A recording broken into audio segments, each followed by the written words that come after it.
കൽപ്പറ്റ കോട്ടത്തറയിൽ 60 വർഷം പഴക്കമുള്ള ഒരു പാലത്തിൻ്റെ കഥ ചെറുതായി നമുക്ക് അറിയാം.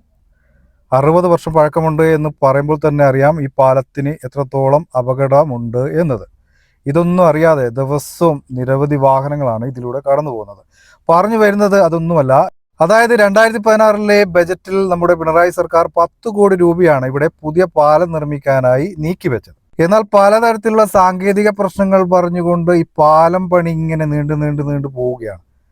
നമ്മുടെ കൽപ്പറ്റ MLA ടി സിദ്ദിഖ് ഇടയ്ക്കിടയ്ക്ക് ഇവിടെ വന്ന് സന്ദർശനം നടത്തി പാലം ഇന്ന് വരും നാളെ വരും എന്നൊക്കെ പറയുന്നുണ്ട് എന്നാണ് ഇവിടെ അന്വേഷിച്ചപ്പോൾ നാട്ടുകാരായ ആളുകൾ പറയുന്നത്. മാത്രമല്ല വലിയ അപകട ഭീഷണിയാണ്. ഈ പാലത്തിന്റെ അടിഭാഗം കണ്ടു കഴിഞ്ഞാൽ പഴയ കോൺക്രീറ്റിന്റെ ഭാഗത്ത് നിന്ന് കോൺക്രീറ്റ് എന്ന് പറയുന്ന സാധനമേ കാണാനില്ല. കമ്പികൾ പുറത്തു വന്നിട്ടുണ്ട്. ഇതൊന്നും അറിയാതെ വലിയ വാഹനങ്ങളൊക്കെ ഇതിലേ പോകുന്നു, സ്വകാര്യ ബസ്സുകൾ പോകുന്നു. ഇതിന്റെ അടിഭാഗത്തെ സ്ഥിതി എന്താണെന്ന് അറിയാതെയാണ് ഇത്തരത്തിലുള്ള വാഹനങ്ങൾ കടന്നു പോകുന്നത്. MLAയുടെ ഭാഗത്തു നിന്നും കൃത്യമായൊരു ഇടപെടൽ ഈ വർഷങ്ങളിൽ ഒന്നും തന്നെ ഉണ്ടായിട്ടില്ല എന്നാണ് നാട്ടുകാർ പറയുന്നത്.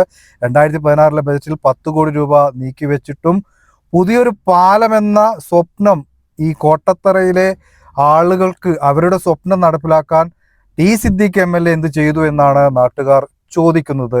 പ്രത്യേകിച്ച് മാനന്തവാടി മണ്ഡലത്തിൽ പുതിയ പാലങ്ങളും റോഡുകളും വന്നു, കൽപ്പറ്റയിൽ എന്തുകൊണ്ട് ഇതൊന്നും വന്നില്ല എന്ന് ചോദിക്കുന്ന നാട്ടുകാർ ടി സിദ്ദിഖ് MLAയുടെ നിസ്സംഗത തന്നെയാണ് പറയുന്നത്.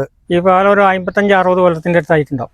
ഇത് നന്നാവണം എന്നില്ല, നല്ല എപ്പോഴും നല്ല ഇഷ്ടംപോലെ വണ്ടി പോകുന്ന റോഡാണ്. അതിൽ അടിമുഴുവൻ കണ്ട പേടിയാവും. അപകടാവസ്ഥയിലാവുന്ന കാരണം അടിത്തറയൊക്കെ പോയി, ഈ സൈഡിലൊക്കെ കല്ലൊക്കെ ഇളകിപ്പോയി. അപ്പോൾ നല്ലൊരു പാലം ഇതൊരു ആവശ്യമാണ്.